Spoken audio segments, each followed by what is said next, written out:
दूसरी तरफ सवी ने अभी तक नहीं बताया है सई को कि उसके पापा छोड़कर उसे जा चुके हैं। तो घर में शांति पाठ किया जा रहा है रजत की आत्मा के लिए। और वहीं पर नई एंट्री होती हुई आप सबको दिखाई देने वाली है रजत के बिजनेस पार्टनर की, जो कि मुझे ऐसा लग रहा है कि कोई पॉलिटिशियन है, क्योंकि जब वो एंट्री करते हैं तो उनके साथ 2-3 बॉडीगार्ड टाइप के आते हैं, जैसा बड़े बड़े नेताओं के साथ होता है वैसा। तो मुझे ऐसा लग रहा है कि यहीं पर कहानी में कुछ गड़बड़ सड़बड़ है, जिसका खुलासा आने वाले एपिसोड में हो ही जाएगा। मैं खुद ही आपको बता दूंगी कि ये जो आए हैं रजत के बिजनेसमैन पार्टनर जो हैं वो कैसे हैं, क्या कैरेक्टर है उनका, वो मैं आपको बता ही दूंगी। तो मुझे ऐसा लग रहा है कि यहीं पर कुछ गाड़ी डामाडोल है।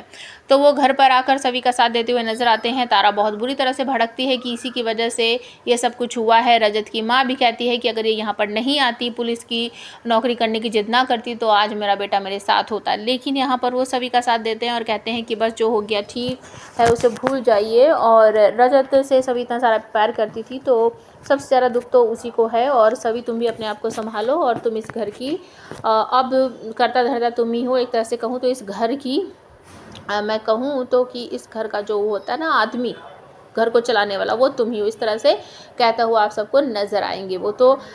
और दूसरी तरफ आपको देखने को मिलेगा कि नील जो है वो एसीपी को धमकाते हुए कहता है कि हाउ डे यू, आप मेरी तेजस्विनी के बारे में ऐसे कैसे बोल सकते हो। आपका काम इन्वेस्टिगेशन करना है, किसी के कैरेक्टर पर लालछन लगाना नहीं है। आप अपना काम कीजिए और मैं अपने पत्नी की जो इंसाफ है उसे दिलाकर ही रहूँगा। इस तरीके से बोलता हुआ नज़र आता है सभी। और नील का आमना सामना होता है। दोनों मन ही मन एक ही सवाल पूछते हैं कि मेरा पति तुम्हारी पत्नी के साथ क्या कर रहा था, और मेरी पत्नी तुम्हारे पति के साथ क्या करती। मतलब दोनों के मन में यही सवाल उठता है और दोनों वहाँ से निकल जाते हैं। और आप सबको देखने को ये भी मिलने वाला है। रिक्वेस्ट करती है कि सर प्लीज़ मुझे इस इन्वेस्टिगेशन में अपने साथ रख लीजिए, मैं आपकी बहुत काम आने वाली हूँ।